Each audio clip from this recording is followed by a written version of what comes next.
हरे कृष्णा। नमस्कार भक्तजनों, आप सभी को मैं सुनाती हूँ सूर्य देव की व्रत कथा। रविवार का दिन सूर्य देव को समर्पित है। मान्यता है कि अगर रविवार के दिन सूर्य देव की श्रद्धा पूर्वक पूजा अर्चना की जाए तो मनुष्य के जीवन में सुख समृद्धि और धन संपत्ति की कमी नहीं रहती है। साथ ही शत्रुओं से सुरक्षा भी होती है। सूर्य देव का व्रत करने के साथ साथ अगर आप इनकी व्रत कथा सुनते हैं तो आपकी मनोकामनाएं पूर्ण हो जाती हैं। तो चलिए मैं आपको सुनाती हूँ सूर्य देव की व्रत कथा।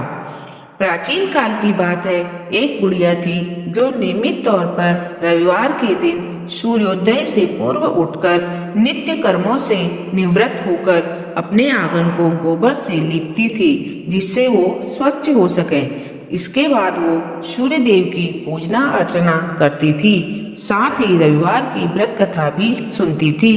इस दिन वो एक समय भोजन करती थी और उससे पहले सूर्य देव को भोग भी लगाती थी। सूर्य देव उस बुढ़िया से बेहद प्रसन्न थे। यही कारण था कि उसे किसी भी तरह का कष्ट नहीं था और वो धन धान्य से परिपूर्ण थी। जब उनकी पड़ोसन ने देखा कि वो तो बहुत सुखी है तो वो उससे जलने लगी। बुढ़िया की घर में गाय नहीं थी, इसलिए वो अपनी पड़ोसन के आंगन गोबर लाती थी, क्योंकि उसके यहाँ गाय बंधी रहती थी। पड़ोसन ने बुढ़िया को परेशान करने के लिए कुछ सोचकर गाय को घर के अंदर बांध दिया। अगले रविवार बुढ़िया को आंगन लीपने के लिए गोबर नहीं मिला।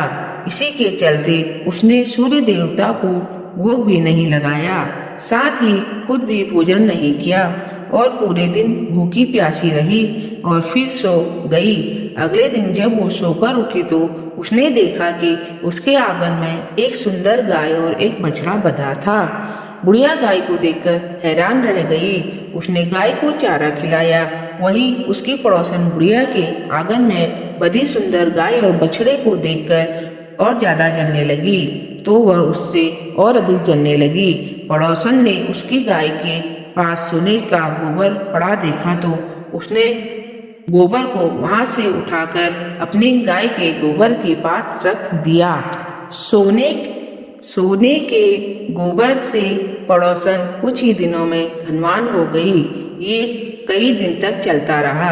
कई दिनों तक बुढ़िया को सोने के गोबर के बारे में कुछ पता नहीं था। ऐसे में बुढ़िया पहले की ही तरह सूर्य देव का व्रत करती रही, साथ ही कथा भी सुनती रही। उसके बाद जिस दिन सूर्य देव को पड़ोसन की चालाकी का पता चला, तब उन्होंने तेज आंधी चला दी। तेज आंधी को देखकर बुढ़िया ने अपनी गाय को अंदर बांध दिया। अगले दिन जब बुढ़िया उठी तो उसने सोने का गोबर देखा, तब उसे बेहद आश्चर्य हुआ। तब से लेकर आगे तक उसने उस गाय को घर के अंदर ही बांधा। कुछ दिन में ही बुढ़िया बहुत धनी हो गई। बुढ़िया की सुखी और धनी स्थिति देख पड़ोसन और जलने लगी। पड़ोसन उससे अपने पति को समझा बुझाकर उसे नगर के राजा के पास भेजा। जब राजा ने उस सुंदर गाय को देखा तो वह बहुत खुश हुआ। सोने के गोबर को देखकर तो उसकी खुशी का ठिकाना न रहा। उसे नगर के राजा के पास भेज दिया। सुंदर गाय को देखकर राजा बहुत खुश हुआ। सुबह जब राजा ने सोने का गोबर देखा तो उसे आश्चर्य का ठिकाना न रहा। वही बुढ़िया भूखी प्यासी रहकर सूर्य भगवान से प्रार्थना कर रही थी। सूर्य देव को उस पर करुणा आई। उसी रात सूर्य देव राजा के सपने में आए और उससे कहा कि हे राजन, बुढ़िया की गाय व बछड़ा तुरंत वापस कर दो। अगर ऐसा नहीं किया तो तुम पर परेशानियों का पहाड़ टूट पड़ेगा। सूर्य देव के सपने ने राजा को पूरी तरह डरा दिया। इसके बाद राजा ने बुढ़िया को गाय और बछड़ा लौटा दिया। राजा ने बुढ़िया को ढेर सारा धन दिया और क्षमा मांगी। वही राजा ने पड़ोसन और उसके पति को सजा भी दी। इसके बाद राजा ने पूरे राज्य में घोषणा कराई कि रविवार को हर कोई व्रत क्या करें। सूर्य देव का व्रत करने से व्यक्ति धन धान्य से परिपूर्ण हो जाता है। साथ ही घर में खुशहाली भी आ जाती है। बोले सूर्य देवता की जय।